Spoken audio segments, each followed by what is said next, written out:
कुछ लोग इन्हें मूंछों वाले नथुलान के नाम से भी जानते हैं, तो कुछ लोग इन्हें कहते हैं तैयब अली। लेकिन इनका असल नाम है मोहम्मद उमर मुकरी और फिल्म इंडस्ट्री में ये मशहूर हुए मुकरी के नाम से। छोटी कद काठी के मुकरी ने फिल्म इंडस्ट्री के बड़े बड़े सितारों संग काम किया और भारतीय सिनेमा के शुरुआती दौर के कॉमेडियंस के तौर पर अपना नाम इतिहास में दर्ज कर लिया। मुकरी का जन्म हुआ था 5 जनवरी 1922 को महाराष्ट्र के रायगढ़ जिले में मौजूद उरण में। हालांकि एक इंटरव्यू में मुकरी ने बताया था कि इनके पुरखे किसी जमाने में अफगानिस्तान से भारत आकर बसे थे। माँ बाप ने इन्हें नाम दिया था मोहम्मद उमर मुकरी। इनके वालिद का नाम था हिसामुद्दीन मुकरी, जो कि बच्चों को कुरान पढ़ाया करते थे, और इनकी वालिदा थी आमीना बेगम, जो कि एक गृहिणी थी। दिलीप कुमार के साथ स्कूल में पढ़ते थे मुकरी। इनकी पैदाइश एक ऑर्थोडॉक्स मुस्लिम परिवार में हुई थी। कोई ये सोच भी नहीं सकता था कि मुकरी एक जमाने में इतने बड़े कॉमेडियन बनेंगे। लेकिन जब ये स्कूल में थे उसी वक्त इन्हें एक्टिंग करने का चस्का लग गया था। दरअसल मुकरी के बड़े भाई, जिनका नाम मोइनुद्दीन था, वो मुंबई में रहा करते थे।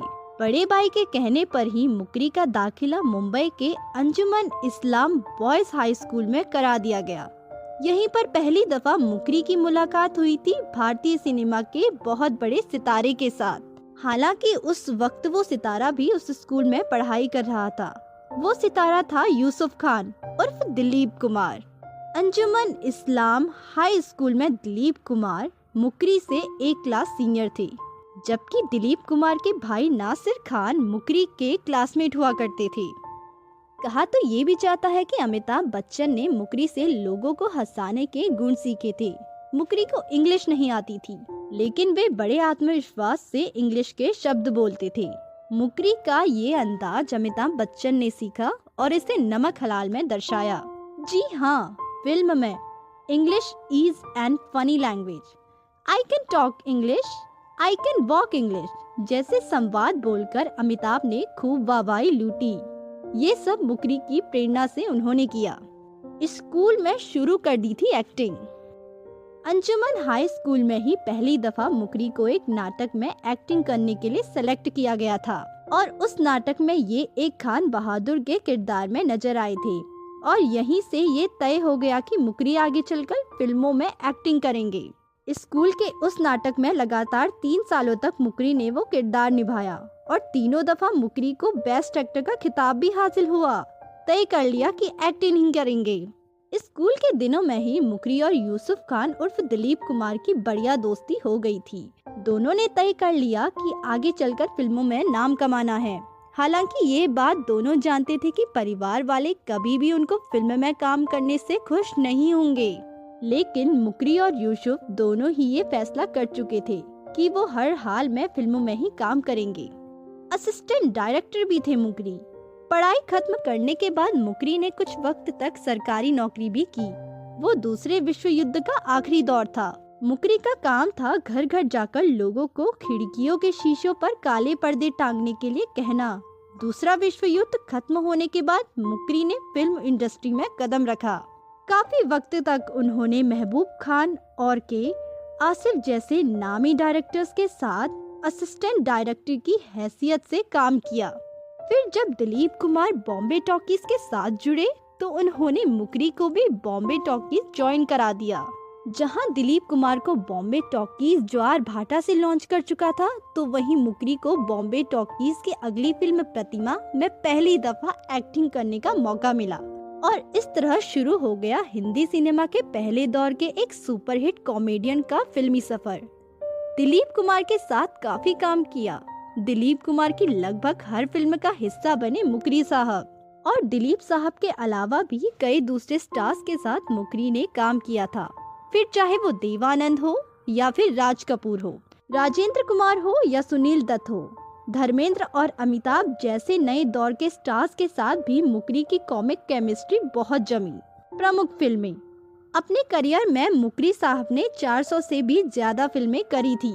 मुकरी साहब के करियर की प्रमुख फिल्में की बात करें तो उन्होंने अनोखा प्यार 1948, सजा 1951, मिर्जा गालिब 1954, अमर 1954, किस्मत का खेल 1956, काला पानी 1958, कैदी नंबर 911 1959, काला बाजार 1960, पड़ोसन 1968, मेरा नाम जोकर 1970, गोपी 1970, बॉम्बे टू गोवा 1972, कुंवारा बाप 1974, बैराग 1977 और द बर्निंग ट्रेन 1980 जैसी बड़ी और सुपर हिट फिल्मों में काम किया। मुकरी साहब की आखिरी रिलीज्ड फिल्म थी 1974 में आई मल्टी स्टारर फिल्म बेताज बादशाह। इस फिल्म में ये कॉलेज प्रिंसिपल के किरदार में नजर आए थे। इस फिल्म के बाद ही मुकरी साहब ने खुद को फिल्मों से दूर कर लिया था। टीवी पर भी किया था इन्होंने काम। मुकरी साहब ने भीम भवानी नाम के एक टीवी शो में भी काम किया था। ये टीवी शो 1990 में दूरदर्शन पर ब्रॉडकास्ट हुआ था। इस शो में बीते दौर के कई दिग्गज फिल्म एक्ट्रेस ने काम किया था, जैसे अशोक कुमार जगदीप, टुनटुन राजेंद्रनाथ, महमूद और मोहन चोटी।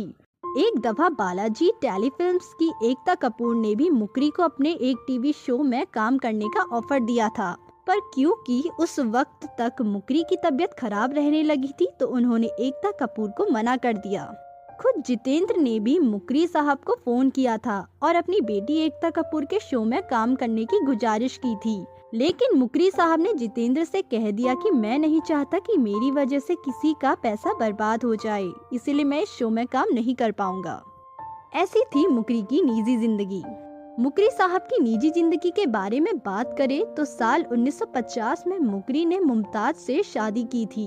ये शादी उन्होंने अपने माता पिता की पसंद से की थी। मुकरी की पत्नी मुमताज मुकरी एक हाउसवाइफ थी।